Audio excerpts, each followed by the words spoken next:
остава освен банките и едрия бизнес. Що се отнася за населението, нали, всеки, който е преживял периода на въвеждането на едината европейска валута, независимо дали става дума за Гърция, Германия, Италия и така нататък, нали, има някакво предно понятие от това какви ще бъдат ефектите. Това го видяхме и при Хърватия. В момента, в който въведеха еврозоната, нали, въведеха едината европейска валута и страната влезе в еврозоната. Старински говори за бюджета, въвеждаха фиксирани цени. цената на юзите, на финансовата стабилност. Илюзията за финансовата стабилност. От тази гледна точка Гостна е тази. Още повече при нас има допълнителни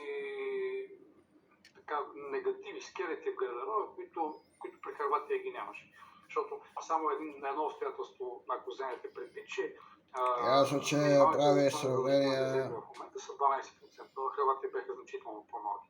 У нас и от чужбина, между тук и друга, както да кажа, което означава, че няколко десетки милиарда буквално ще бъдат освободени и банките ще тръгнат да ги вкарат в кредитиране, което ще увеличи инфлационния натиск. И разбира се, българите си платят влизането в еврозоната по пълна програма. Единствените печеливши това ще бъдат чорбаджиите, собствениците на големите банки.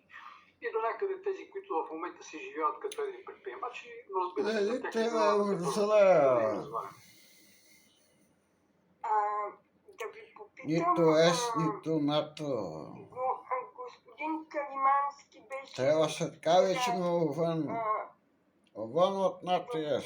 За България ОНЕ и той каза, че този...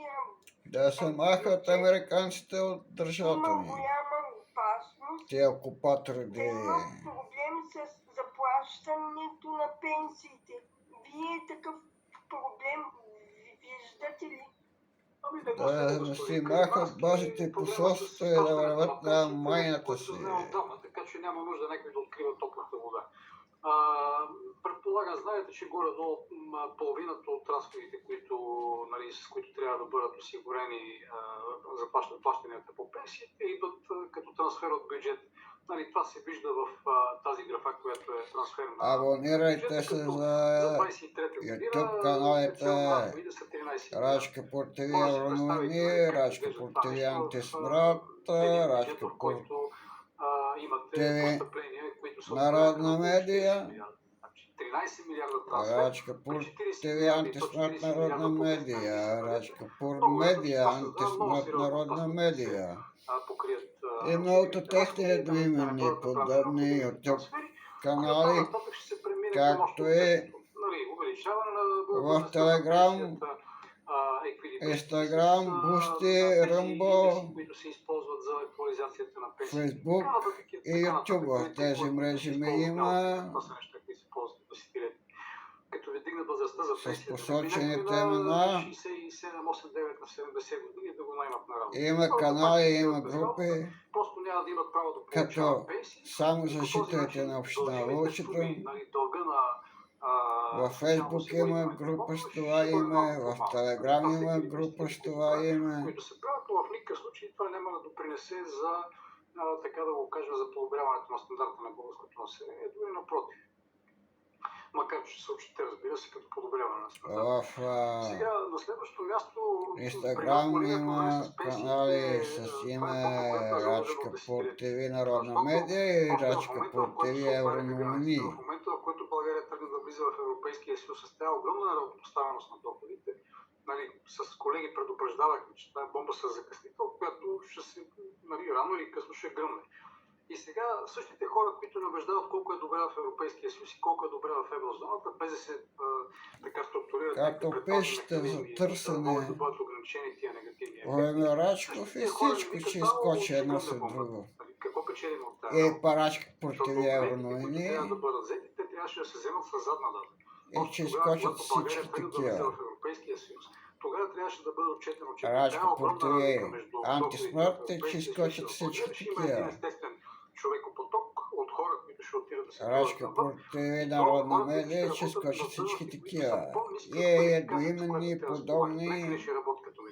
Абонирайте се с камбана за известия, споделяйте, харесайте, коментирайте стримове. Най-показателни, защото навсякъде има нужда от такива хора. И поне, нали, по мое Бъдете наблюдение, около активни, а не да 3/4 спите от будни. емигриращите, нали, които имат такава квалификация, си вземат позиция, която отговаря на квалификацията. Какво правим с останалите инженери, При тази технолози и така гостува там вече проблема е изключително сериозен. Това това са си хора, говори. които отиват да работят, но вече не по специалността си, сменят мръсни чершафи За и Денеко разнасят въпрос салфетки от и маса на той маса. си И по този говори. начин българската икономика се решава от тези, които биха могли да допринесат за създаването на продукти с висока добавена стойност. И единственото, което става е, че те персонално се решават проблема, но проблема за нас като общество, като държава, като публични финанси и така нататък остава и той се задълбочава. От тази гледна точка, нали, можеше да се направи много. Можеха да бъдат структурирани стимули, с които, нали, да могат да бъдат задържани тези хора. Колко мои канали намерите, абонирайте се с камбана за известие, нека да има много абонати. Кажете на приятели, роднини, познати. Да се труди там. Всеки там ваши независими писали, кажете. Хора, които отиват просто и така за да сменят установката, но те са малцинство. Даже им повтаряйте. Икономически мигранти, които отиват там просто защото докато се могат случи, да получат добри доходи. и те да се абонират с камбана за известие. Нека да има абонати. От гледането на другата страна и през всичките тия години, през които предупреждавахме, че ще възникне такъв проблем, всъщност единственото, което се правеше, беше едно нищо правено. В бюджета, както виждате, във всеки един бюджет се залагаше ушки, че ще да има някакво договаряне и съкръщаване на разликата между най-бедните и най-богатите. Единственото, което става, ако проследите, да речем, индекса на Джини или разликата между, нали, 50%, които са с най-високи доходи и тези, които са с най-ниски доходи, тя се увеличава. Ние успяхме да постигнем рекорден Джини коефициент. Тук през последните 1-2 години има символично понижение, което чисто ето Мария Лазарова канал. Мария Лазарова. При нея гостува Григор. Казах, бомба с закъснител, това беше заложено още от далеч преди влизането в Европейския съюз. В момента, в който започнаха да се ликвидират Сарински, Григор Сарински. Приватизация, нали, варварска, даже не и гангстерска. Сарински. Което прави, беше да се ликвидира производството. И в момента ни се предлага. Григор Сарински. Няма как да си оправим. Цената на илюзията за финансовата стабилност. По-възрастните и по-болни хора, нали, с ясното съзнание, че това е кощунство, което го казват, но тези хора ще бъдат оставени да си отидат чисто физически. Вие виждате какво се получава. В YouTube е това. Това е проблем, за който се знае. От мен толкова приключвам. Папанарската схема на финансиране, да речем, на здравеопазване